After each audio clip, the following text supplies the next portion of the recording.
अगर आप चाहते हैं कि वीडियो में मैं कुछ बदलूं apart from the lighting and all, क्योंकि देखिए मैं अपने घर के एक कोने में वीडियो बना रहा हूं, I am not making any hitech video, but I am sure that I am making fully knowledgeable videos here. Hi guys, welcome back to the second episode of this 9-day maths prep for class 10। तो ये वो point है जहां हमने अपना पहला episode छोड़ा था, यानी कि पहला वीडियो छोड़ा था। ये सारे चैप्टर्स के बारे में सारा डिस्कशन हो चुका है। अगर आपने वो वीडियो नहीं देखा तो आप ऊपर आई बटन से क्लिक करके वो वीडियो भी चेक कर सकते हैं। डिटेल वे में एनसीईआरटी डिस्कस है इसमें एनसीईआरटी में आपको क्या क्या करना है, क्या क्या आप इग्नोर कर सकते हैं फॉर द लास्ट मोमेंट, वो सब कुछ आपको वो उस पहले वीडियो में मिलेगा। तो फिलहाल हम लोग आज करने वाले हैं रिमेनिंग चैप्टर्स, जो चैप्टर्स हमने प्रीवियस डे में कवर नहीं किया था। तो जो पहला चैप्टर है जो हमने प्रीवियस डे में कवर नहीं किया था सीक्वेंशियली, वो आता है चैप्टर 6 यानी कि ट्राइंगल्स। तो अब देखिए चैप्टर 6 में एनसीईआरटी के हिसाब से हम जाए तो क्या वो चीज है जो हमेशा आता है, वो है थेल्स थ्योरम। तो थेल्स थ्योरम जो है वो हमेशा आता है, जो जाना जाता है बीपीटी के नाम से। ऐसे स्टूडेंट शायद आपको भी पता है कि बहुत ही कॉमन क्वेश्चन है, बहुत बार आपने इसको देखा होगा सैम्पल पेपर्स में, अपने स्कूल के एग्जाम में, प्री बोर्ड एग्जाम्स में। तो इसको आपको डेफिनेटली नहीं छोड़ना है। साथ में थेल्स थ्योरम से रिलेटेड क्वेश्चंस भी आता है। जैसे बीपीटी का दो उपाय है, आई मीन दो तरीके से आ सकता है। एक है कि सीधा बीपीटी आ जाएगा 3 मार्क का and the sum will be done, और अगर इन्हें मन है कि नहीं इसको हम लोग 5 मार्क के क्वेश्चन में डालेंगे तो क्या होता है, बीपीटी आ जाता है 3 मार्क का, साथ में एक 2 मार्क का एडिशनल क्वेश्चन आता है जो बीपीटी यूज करके ही सॉल्व होता है। अब बीपीटी यूज करके सॉल्व होने वाला सम आपको डायरेक्टली एनसीईआरटी में मिल जाएगा। ऐसा नहीं है कि आपको बहुत सारे एक्स्ट्रा क्वेश्चंस करने हैं उसके लिए। अगर एनसीईआरटी वाले कुछ क्वेश्चंस आप समझ के कर रहे हैं तो डेफिनेटली आपको बीपीटी रिलेटेड सारे एप्लीकेशंस उसका बिल्कुल क्लियर हो जाएगा। अगर आप कुछ एग्जांपल्स चाहते हैं कौन से वो इंपॉर्टेंट क्वेश्चंस हैं बीपीटी रिलेटेड, तो just like the previous video, आज के वीडियो के एंड में भी मैं एक लिस्ट बना के दे दूंगा कि आज का इंपॉर्टेंट क्वेश्चंस क्या क्या है। आप स्क्रीनशॉट लेके उनको भी प्रैक्टिस कर सकते हैं आज सारे दिन में। तो नेक्स्ट थेल्स के बाद हमें मिल जाता है सिमिलरिटी। तो सिमिलरिटी देखिए टॉपिक तो दो ही है ये पूरे चैप्टर में, सिमिलरिटी ऑफ ट्रायंगल्स। तो यहाँ से भी एक क्वेश्चन हमें हमेशा देखने को मिलता है। अब वो कौन सा होगा गेस करना is very very difficult, but कौन से वो क्वेश्चन है जो थोड़ा ज्यादा आता है वो मैं आपके लिए हाईलाइट करके दे सकता हूँ वीडियो के एंड में, जैसा मैंने बताया। तो उन क्वेश्चंस को आप एनसीईआरटी से जरूर कीजिए, और अगर आपने एनसीईआरटी सीरियसली किया है तो आपको मालूम होगा ये जो मैं अभी क्वेश्चन नंबर लिख रहा हूँ, एक्सरसाइज 6.3 क्वेश्चन नंबर 14, ये एक ऐसा सम है जो आपको बिल्कुल नहीं छोड़ना है, क्योंकि अगर ये आया ये होगा 5 मार्क का, तो इसको बिल्कुल नहीं छोड़ना है। इसके साथ में इसके आसपास जितना भी क्वेश्चंस आप एक दिन के अंदर कवर कर सकते हैं कर लेना बेटर है, क्योंकि अगर एनसीईआरटी से डिट्टो क्वेश्चन आ गया you will feel you are lucky, और एग्जाम बहुत कॉन्फिडेंटली आप अच्छा कर सकते हैं। तो ये पार्ट को बिल्कुल मत छोड़िए। सो अभी नेक्स्ट जो चैप्टर है जो हमने कल के वीडियो में डिस्कस नहीं किया था, वो है इस सिलेबस का असली चैप्टर जहां से सब लोग डरते हैं, जिसमें सबसे ज्यादा मार्क्स है, वो है ट्रिगोनोमेट्री, यानी कि इंट्रोडक्शन का बात कर रहा हूं, इंट्रोडक्शन ऑफ ट्रिगोनोमेट्री, जो है हमारे लिए चैप्टर 8। तो चैप्टर 8 में कैसे कम टाइम में काम खत्म करें, ध्यान से सुनिए। चैप्टर 8 बटा है 3 एक्सरसाइजेस में, एक्सरसाइज 8.1, 8.2 और 8.3, ये 8.2 और एक्सरसाइज 8.3। अब देखिए जो बंदा स्मार्ट होगा उसको क्या करना चाहिए, कम से कम टाइम में ज्यादा से ज्यादा मार्क्स लाना चाहिए कि नहीं। तो आई वुड सजेस्ट 8.2 जो है 8.2 कंप्लीटली कर दीजिए। 8.2 कंप्लीटली करने के लिए आपको क्या जानना पड़ेगा, वो जो टेबल है, एक टेबल है ना वैल्यूज वाला, वो टेबल आपको पूरा जितना हो सके आप सीख सकते हैं। जितना हो सकता है वो टेबल को फाइंड आउट करने का भी वे, आई एम श्योर अगर आप यहाँ तक आए हैं तो आप भी जानते हैं कैसे वो टेबल हम लोग फाइंड कर सकते हैं। तो ओवरऑल मेरे कहने का मतलब है कि ये टेबल आपको जानना पड़ेगा। 8.3 भी आपको नहीं छोड़ना है, स्पेशली 8.3 के नंबर 4 में जो सारे 10 क्वेश्चंस हैं, वो 10 क्वेश्चन आपको छोड़ना ही नहीं छोड़ना है। स्पेशली बेसिक वालों को मैं बोलूं तो इफ यू आर लकी आपको इन्हीं 10 में से कुछ ना कुछ डायरेक्टली मिल जाएगा, 3 या 5 मार्क का। तो इन 10 को बिल्कुल मत छोड़िए। स्टैंडर्ड वाले भी ऐसा देखिए, अपने आप ऐसे एज्यूम मत कीजिए कि हम स्टैंडर्ड ले चुके हैं तो हमें तो एक्स्ट्रा ही मिलेगा, ये देख के फायदा नहीं है, टाइम वेस्ट है। ट्रस्ट मी, अगर आप लकी है ना तो आएगा यहाँ से, और अगर नहीं भी आया तो ये 10 क्वेश्चन करके कुछ तो याद आएगा ना, कुछ तो कंसेप्ट डेवलप होगा, कुछ तो रिकॉल होगा आपको कि आप आगे का जो वीडियोस है या आगे का जो भी दिन है, आप मेरे वीडियोस देखें या ना देखें, आप कम से कम एक्स्ट्रा क्वेश्चंस भी प्रिपेयर कर सकते हैं बेस करके इसके ऊपर। तो ये यहाँ तक देखना है। अब 8.1 में क्या होता है, ये स्टैंडर्ड हो चाहे बेसिक हो, 8.1 में जो एनसीईआरटी जो एग्जैक्ट क्वेश्चंस है ना, वो बहुत ही कम देखने को मिलता है। तो 8.1 का जो कंसेप्ट है वो हमें कैरी करना है। 8.1 में हमने क्या जाना है, 8.1 में सपोज आपके पास साइन थीटा का वैल्यू है 3/4, तो ऐसे सम्स में हम लोग क्या करते हैं, पहले हम लोग फॉर्मूला से, पाइथागोरस से वगैरह we find out all the sides. जब आपके पास सारा साइड हो जाएगा, आ जाएगा, तब आपको चाहे मैं cos थीटा पूछूं, चाहे tan थीटा पूछूं, या चाहे कुछ और भी पूछूं, आप तो आराम से आसानी से निकाल सकते हैं। तो 8.1 का कंसेप्ट यही है कि पहले तुम मिसिंग साइड निकालो यूजिंग पाइथागोरस, फिर बस cos चाहिए तो cos का फॉर्मूला, tan चाहिए तो tan का फॉर्मूला, कुछ और चाहिए तो किसी और का फॉर्मूला। तो ऐसे ही हम लोग जा सकते हैं। लेकिन एक क्वेश्चन है जो इंपॉर्टेंट क्वेश्चन है, ऐसा नहीं है कि इंपॉर्टेंट क्वेश्चन मैं आज सारा दिखा रहा हूँ, उसके लिए अलग एपिसोड मेरा डेफिनेटली आने वाला है, बट एक क्वेश्चन है जो आपको इग्नोर नहीं करना चाहिए। आपने ये क्वेश्चन कहीं ना कहीं पे तो देखा होगा, आई एम सॉरी, कि tan थीटा इक्वल टू 3/4 है, और मान लीजिए आपको फाइंड करना है 4 sin theta minus 3 cos theta और 4 sin theta plus 3 cos theta. तो आई एम नॉट सेइंग कि एग्जैक्टली ये क्वेश्चन आएगा या इन्हीं नंबर्स के साथ आएगा, बट इस टाइप का क्वेश्चन बहुत ही ज्यादा कॉमन है और आपको प्रैक्टिस करना चाहिए, क्योंकि this topic and this concept is related to 8.1। तो 8.1 में क्योंकि एनसीईआरटी से यूजुअली नहीं दिखता है हमें क्वेश्चंस, तो आप ऐसे टाइप का सम प्रैक्टिस कर सकते हैं। तो ये हो गया trigonometry, I mean NCERT part. Extra questions के लिए क्या करना होगा वो आगे के वीडियोस में आपको पता चलेगा। तो अभी चलते हैं एनसीईआरटी के दूसरे चैप्टर में। सो अभी सिलेबस का नेक्स्ट चैप्टर है चैप्टर 9, जो है एप्लीकेशन ऑफ ट्रिगोनोमेट्री। तो एप्लीकेशन ऑफ ट्रिगोनोमेट्री के लिए भी आपको वही जो सेम टेबल है वो याद रखना पड़ेगा, क्योंकि वैल्यूज आपको इसी टेबल से मिलेंगे। अब इसमें देखिए, इसमें कंसेप्ट का बात बहुत ही, ऐसा नहीं है कि बहुत डीप कंसेप्ट है, आपको बस पहचानना है कि कौन सा फॉर्मूला यूज करेंगे और आपको कैलकुलेशन जो अपना है वो सही से करना है। तो क्योंकि आज हम लोग एनसीईआरटी ही डिस्कस कर रहे हैं बस, तो एनसीईआरटी का कौन सा इंपॉर्टेंट सम्स है इस चैप्टर 9 से जो आपको डेफिनेटली नहीं छोड़ना है, वो मैं एज यूजुअल वीडियो के एंड में अटैच कर दूंगा, आप वो कर सकते हैं। सो नेक्स्ट हम लोग बढ़ जाते हैं चैप्टर 10 में। अब देखिए चैप्टर 10 में हमारे पास है दो ही थ्योरम जिसको लेके पूरा चैप्टर रिवॉल्व करता है, जिसके आसपास। पहला क्या है कि रेडियस जो है वो परपेंडिकुलर है टेंजेंट के साथ, I hope you are understanding my shortcuts. और दूसरा जो है वो है कि एक सर्कल में अगर सेम पॉइंट से हम लोग दो टेंजेंट ड्रॉ करते हैं तो ये दोनों टेंजेंट इक्वल है।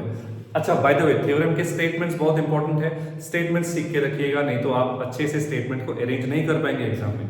तो ये दोनों के आसपास ही पूरा चैप्टर रिवॉल्व होता है। एक अलग जैसे हम लोग उसको थ्योरम नहीं बोल सकते हैं, कोई प्रॉपर्टी नहीं बोल सकते हैं, लेकिन एक चीज है जो याद रखने से आप बहुत सारे सम्स इस चैप्टर के बहुत जल्दी कर सकते हैं। वो है कि अगर एक सर्कल में सेम पॉइंट से दो टेंजेंट ड्रॉ किया जाता है, जहां पे हम पॉइंट ऑफ कांटेक्ट दोनों से दो रेडियस बनाते हैं, तो इट्स एन ऑब्वियस थिंग कि ये जो दो एंगल जो मैं मार्क कर रहा हूं, ये दो एंगल हमेशा सप्लीमेंट्री टू ईच अदर होता है। सप्लीमेंट्री का मतलब क्या है कि मान लीजिए x है, ये y है, तो x plus y is always equal to 180 degree. तो यानी कि ये दोनों एंगल हमेशा जो फेस टू फेस है एक दूसरे के, ये 180 होता है। अब क्योंकि मैं क्लास 9, 10 दोनों के स्टूडेंट्स हैं मेरे, तो मैंने कभी कभी ना ये भी देखा है कि बहुत लोग इसमें और क्लास 9 वाले साइक्लिक क्वाड्रेटल में कंफ्यूज हो जाते हैं, क्योंकि उसी में भी 180 है। तो बात यहाँ पे साइक्लिक का नहीं है, देखिए, क्योंकि ये क्वाड्रिलेटरल जो है ये सर्कल के अंदर कंटेंट है ही नहीं, ये तो सर्कल के बाहर है। तो don't mix these two concepts, ये टोटली अलग चीज है, वो टोटली अलग चीज है। तो यहाँ पे हमें जानना है कि इसका सम 180 है। तो ये भी कभी कभी एमसीक्यूज में या छोटे क्वेश्चंस में यूज हो जाता है, जो आपको डायरेक्टली आंसर तक पहुंचा सकता है। तो मैक्सिमम सम्स इसी के आसपास घूमते रहते हैं। यहाँ भी कौन सा इंपॉर्टेंट सम्स आपको करना है मैं दे दूंगा। अपार्ट फ्रॉम दिस देखिए, यहाँ पे समझाने लायक उतना न्यू कंसेप्ट, स्पेशल कंसेप्ट कुछ है भी नहीं। आपको भी पता है कि थ्योरम ये दो ही है। हाँ, एक्स्ट्रा क्वेश्चंस या अलग अलग टाइप के क्वेश्चंस कैसे हम लोग कर सकते हैं, वो शायद 3rd, 4th, 5th वीडियो में जब मैं एक्स्ट्रा क्वेश्चन डिस्कस करूंगा, तब ये चैप्टर चलता रहा होगा, तब मैं आपका वो डाउट भी क्लियर कर दूंगा डेफिनेटली। तो अभी बढ़ते हैं हम लोग नेक्स्ट चैप्टर में एनसीईआरटी का। तो जो नेक्स्ट चैप्टर है वो है चैप्टर 11, यानी कि एरियाज रिलेटेड टू सर्कल्स। अब एरियाज रिलेटेड टू सर्कल में भी देखिए बात हुई है चैप्टर 11 में। फॉर्मूला है हमारे पास 3। पहला फॉर्मूला है आर्क। अब आर्क लेंथ का क्या होता है, क्वेश्चंस मैंने तो बहुत कम देखा है भाई। सैंपल पेपर ले लीजिए आप, फिर भी आप और कुछ भी फॉलो कर रहे हैं अभी, उसमें आर्क लेंथ का क्वेश्चंस यूजुअली थोड़ा कम रहता है। बट इससे हम लोग ये नहीं मान सकते कि आर्क लेंथ आएगा ही नहीं, आर्क लेंथ भी आ सकता है। तो आर्क लेंथ का फॉर्मूला हमें जानना है ताकि डायरेक्टली निकल जाए। सेकंड इज हमें सेक्टर का फॉर्मूला भी जानना है ताकि वो भी डायरेक्टली निकल जाए। और थर्ड है सेगमेंट। अब कंफ्यूजन या झमेला हो जाता है सेगमेंट को लेकर, क्योंकि सेगमेंट का क्या होता है, सेगमेंट का अपना फॉर्मूला नहीं होता है। जिन्होंने भी सिंसियरली किया है उनको मालूम है कि सेगमेंट का मतलब होता है सेक्टर माइनस ट्राइंगल। तो यहाँ पे सबसे पहले आपको सेक्टर तो फाइंड करना पड़ेगा। अब यहाँ पे प्रॉब्लम शुरू होता है, जिनको नहीं पता, जो भूल गए हैं वो देखिए, जिनको ऑलरेडी पता है जस्ट कीप रिवाइजिंग, देखिए जो आपको पता है वो सही है कि नहीं। तो इस ट्राइंगल को हम लोग 3 वे में डिवाइड कर सकते हैं, यानी कि 3 टाइप का ट्राइंगल है जो हमारे यहाँ आ सकता है। ऐसा मत सोचिए इक्विलेटरल, स्केलिन और आइसोसेलेस, उसका बात नहीं चलता है। ये 3 टाइप का मतलब क्या है कि जो ट्राइंगल जो एक बनेगा, जो सेंटर में एंगल बनाएगा ना थीटा, जिसको हम लोग लेते हैं, this theta can have 3 values according to your syllabus. The values are 60, 90 and 120। ऐसा नहीं है कि मैथमेटिक्स में और कोई वैल्यू एप्लीकेबल नहीं है, 1000 वैल्यू है भाई, लेकिन सिलेबस में है ये 3। तो 60 जब होता है, जब एंगल 60 होता है, हम इसको इक्विलेटरल ट्रायंगल कंसीडर करते हैं, तब इस ट्रायंगल का एरिया का फॉर्मूला होता है √3/4 साइड स्क्वायर, क्योंकि ये इक्विलेटरल ट्रायंगल का फॉर्मूला है। जब ये 90 होता है, तो 90 होने की वजह से मान लीजिए ये 90 है, तो अगर कोई भी चीज 90 है, डेफिनेटली ये हमारा बेस होगा और ये हमारा परपेंडिकुलर होगा। तो कोई भी 90 वाले ट्रायंगल में बेस और परपेंडिकुलर आपको रेडीमेड मिल जाता है। तो एरिया का फॉर्मूला क्या होगा, half into base into height, ये हो जाएगा एरिया का फॉर्मूला। और जब 120 होता है, आई होप आपने किया है 120, अगर आप प्रैक्टिस नहीं किया है ना, तो I think you will be in a problem. 120 मत छोड़िए, आप स्टैंडर्ड है, बेसिक है, डज नॉट मैटर। 120 वाला सम्स आपको कहां मिलेगा, नो प्रॉब्लम। 120 वाला सम्स आपको एक्सरसाइज के क्वेश्चन नंबर 7 में मिल जाएगा। साथ में एक एग्जांपल भी है एक्सरसाइज शुरू होने से पहले, उसमें भी आपको 120 वाले सम्स कैसे करना है, क्या करना है, वो मिल जाएगा। तो व्हाट आई मीन टू से इज, इसको मत छोड़िए, अगर आ गया तो बढ़िया होगा, शायद 3 या 5 मार्क का आ जाए, तो 120 आपको स्किप नहीं करना है। So all of these are important things. अभी बात है, एक ऐसा टॉपिक है जो बहुत लोग डिस्कस नहीं करते हैं, बहुत टीचर्स भी डिस्कस नहीं करते हैं खुल के, क्योंकि सब लोग बस फॉर्मूला पे फॉर्मूला देखते जाते हैं, यूज करते जाते हैं। तो जैसे कि ये आर्क, सेक्टर और सेगमेंट जो है, ये तो सर्कल में डबल डबल होता है ना, या फिर आपको मालूम ही नहीं है? क्योंकि आर्क जो है सर्कल में 2 टाइप का होता है। कैसा होता है, सपोज ये एक सर्कल है, तो यहां से यहां तक अगर मैं मार्क करूं, अगर हाईलाइट करूं आई मीन, तो this is known as the minor arc. Why this is the minor arc, क्योंकि ये सर्कल का एक छोटा सा पार्ट है ना, तो this is the minor arc. तो ऑब्वियसली ये जो पार्ट है इसको हम लोग बोलेंगे major arc. Similarly minor sector major sector भी होता है, माइनर सेगमेंट मेजर सेगमेंट भी होता है। तो उनका क्या, अगर वो आ गया तो क्या हम लोग करें? तो तीनों के लिए अलग अलग शॉर्टकट्स है, एक बार देख लीजिए, आपको काम जरूर आएगा। Okay, so let's continue. तो जो आर्क वाला फॉर्मूला है, जो θ/360 इंटू 2πr है, ये है हमारा माइनर आर्क का फॉर्मूला। जितना भी फॉर्मूला आपको एनसीईआरटी में मिल जाता है, those are all for minor parts. अगर मेजर चाहिए तो क्या करना है, 360 माइनस θ/360 इंटू 2πr, इसको कर देंगे तो सीधा आपको मेजर आर्क का वैल्यू मिल जाएगा। बहुत डिफिकल्ट कुछ नहीं है भाई, थीटा तो क्वेश्चन से आ रहा है, बाकी तो नंबर्स दिख रहा है, बस उसको पुट करो, सॉल्व करो, काम खत्म, मेजर आर्क हमें डायरेक्टली मिल रहा है। सिमिलरली सेक्टर जब हम लोग फाइंड करते हैं, जो फॉर्मूला होता है θ/360 into πr², again this one is for minor sector. Minor मतलब छोटा पार्ट ऑफ द सेक्टर। अभी बड़ा पार्ट में जाएंगे तो कैसे करेंगे, एकदम सिमिलरली, तो ये बाई 360 इंटू πr², यानी कि 360 माइनस थीटा हो जाएगा, तो ये हमारा मिल जाएगा मेजर। अब प्रॉब्लम हो जाता है सेगमेंट में। सेगमेंट में ये शॉर्टकट काम नहीं करता है। तो सेगमेंट में हमें क्या करना है, जो माइनर है उसका डिस्कशन तो हो ही चुका है, बिकॉज माइनर मतलब क्या होता है, सेक्टर माइनस ट्रायंगल, अभी just 2 minutes ago we discuss. Major में क्या करना है, मेजर में हमें करना है सर्कल का एरिया से माइनर को minus, there is no other way to solve this. Circle का एरिया हम लोग फाइंड कर लेंगे, वहां से माइनर सेगमेंट जो है उसको माइनस कर लेंगे। अब देखिए, ये दोनों में भी बहुत लोग वैसे भी करते हैं, circle minus this, circle minus this, आता है, सबको आता है, लेकिन ये मालूम होगा तो 2 मिनट सेव हो सकता है ना, वो 2 मिनट में आप और 2 एमसीक्यूज कर सकते हैं ना। तो time is also very important. बस आप सम कर पा रहे हैं कि नहीं, दैट इज नॉट इंपॉर्टेंट, आप टाइम से पहले सम कर पा रहे हैं कि नहीं, वो इंपॉर्टेंट है। क्यों टाइम से पहले, क्योंकि revision is also very crucial thing. जो लोग रिवाइज नहीं करते हैं ना, वो फुल मार्क्स तक कभी नहीं जा सकते, कभी नहीं जा पाते। तो keep this in mind, time जितना सेव होगा आपका अच्छा होगा, आपका रिवीजन अच्छा होगा, डेफिनेटली मार्क्स बढ़ेगा। तो फाइनली हम लोग आ गए हैं एनसीईआरटी पार्ट के लास्ट चैप्टर में, जो है 12। ऐसा मत सोचिए कि इसके बाद प्रोबेबिलिटी मैं डिस्कस नहीं कर रहा हूँ। Please check my previous video, probability detail way में वहां पर डिस्कस हो चुका है। अगर आपको प्रोबेबिलिटी में कुछ भी डाउट है, आप वो वीडियो क्लिक करके चेक कर सकते हैं। अच्छा, सो नंबर 12 में देखिए, पूरा का पूरा चैप्टर ही है फॉर्मूला बेस्ड, राइट। फॉर्मूला आपको पता होना ही पड़ेगा। एक चीज का रिवीजन मैं बहुत क्विक रिवीजन आपसे कर सकता हूँ कि CSA और LSA का मतलब क्या होता है। CSA और LSA का मतलब होता है ओनली द साइड्स। जैसे सपोज ये मार्कर मैंने ले लिया, इसको सिलेंडर मानते हैं हम लोग, तो इसका CSA मतलब ओनली ये जो साइड्स है, ओनली जो ये साइड वाला पोर्शन है इसका पूछेंगे हम लोग, तो दैट विल बी CSA और LSA। हम लोग TSA का बात करेंगे तो क्या होगा, TSA मीन्स एवरीथिंग। जैसे मान लीजिए इस मार्कर का अगर मुझे ये साइड भी चाहिए, मुझे बॉटम भी चाहिए, मुझे टॉप भी चाहिए, तो उसको हम लोग बोलते हैं CSA। तो फिर बहुत बच्चे ऐसे भी होते हैं जो पहले से पढ़ते नहीं है, लेकिन उनको पता है कि TSA मतलब सब कुछ होता है, वॉल्यूम मतलब सब कुछ होता है, तो अभी वो कंफ्यूज हो जाते हैं कि कौन सा TSA है कौन सा वॉल्यूम है, कैसे डिफरेंशिएट करें। तो TSA is the surface, right, it is the surface area, ये सरफेस पे डिपेंड करता है। वॉल्यूम क्या होता है, वॉल्यूम इज स्पेस इनसाइड। ठीक है, एक सिंपल सा एग्जांपल लेके आपको पूछता हूं। सपोज मैं ये पूछ रहा हूं आपको कि ये मार्कर को बनाने में कितना प्लास्टिक यूज हुआ है, वो है TSA। क्यों? क्योंकि TSA यानी कि प्लास्टिक जो है इसके सरफेस पे इस्तेमाल हुआ है, तो मैं सरफेस का पूछ रहा हूं ना, तो दैट इज TSA।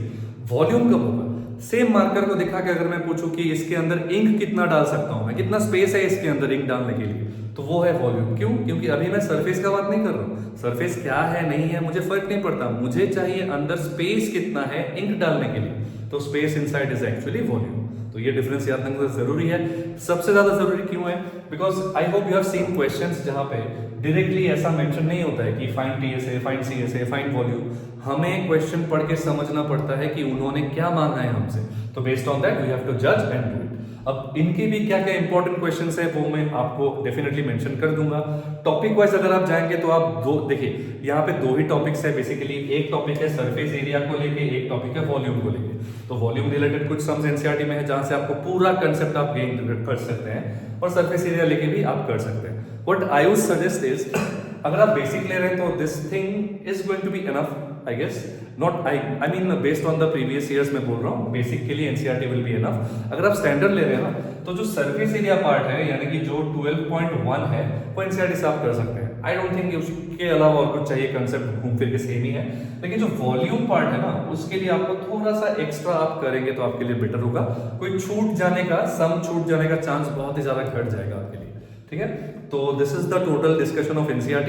तो देखिए मैं ऑब्वियसली वीडियो के एंड में सारे इंपॉर्टेंट क्वेश्चंस का एक लिस्ट बनाने वाला हूं। तो ये था मेरा सेकंड एपिसोड। अब तक 2 एपिसोड मैंने अपलोड किया है। 2 एपिसोड में मैंने ये कवर किया है कि 2 दिन के अंदर कैसे पूरा NCERT हम लोग कंप्लीट कर सकते हैं। देखिए ऑब्वियसली मैंने each and every sum solve नहीं किया है, वो करने लगूंगा तो मुझे भी शायद 1 महीना लग जाए, राइट, आपको भी शायद 1 महीना लग जाए। फिर भी इंपॉर्टेंट क्वेश्चंस को कैसे हम लोग 2 दिन में कवर कर सकते हैं, ज्यादा से ज्यादा NCERT कवरेज कैसे मिल सकता है, वो मैंने इन 2 वीडियो में डिस्कस किया है। तो आई वुड सजेस्ट आप भी 2 दिन में NCERT कंप्लीट कीजिए, क्योंकि अभी जो आगे 7 दिन है, जो मोटा मोटी 1 हफ्ता का एक टाइम आपको मिलेगा, उसमें आप एक्स्ट्रा क्वेश्चंस, इंपॉर्टेंट क्वेश्चंस, आपके अपने डाउट्स, सैंपल पेपर्स, वो सब कुछ लेके कर सकते हैं। लेकिन अगर आप इसमें ढीला हो गए ना, अगर आप इसमें ज्यादा डिले हो गया आपका, तो फिर उधर जाके आप थोड़े लटक सकते हैं।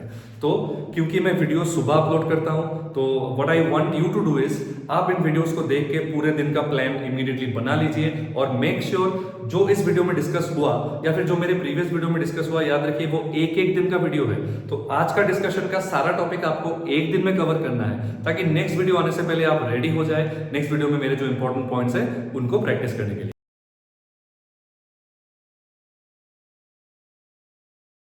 तो चलिए बहुत ही जल्द मेरा नेक्स्ट वीडियो आने वाले हैं, मिलते हैं मेरे नेक्स्ट वीडियो में। बट उससे पहले, जाने से पहले, अगर आपको वीडियो अच्छा लगा तो इसको लाइक जरूर कीजिए, और अगर आपको ऐसा लगा कि शॉर्ट टर्म में, आई मीन शॉर्ट टाइम में कैसे NCERT हम लोग कवर कर सकते हैं, आपको ये आइडिया नहीं था लेकिन आपको ये वीडियो देख के सीखने को मिला कुछ, तो नीचे कमेंट एक बार कर दीजिए कि व्हाट हैव यू लर्न। अगर आप चाहते हैं कि वीडियो में मैं कुछ बदलूं apart from the lighting and all, क्योंकि देखिए मैं अपने घर के एक कोने में वीडियो बना रहा हूँ, I am not making any hitech video, but I am sure that I am making fully knowledgeable videos here. तो अगर आपको अपार्ट फ्रॉम दिस, अगर आप और कुछ चाहते हैं वीडियो में चेंज करना, नीचे कमेंट जरूर कीजिए। आई विल मेक श्योर कि from next video I change everything.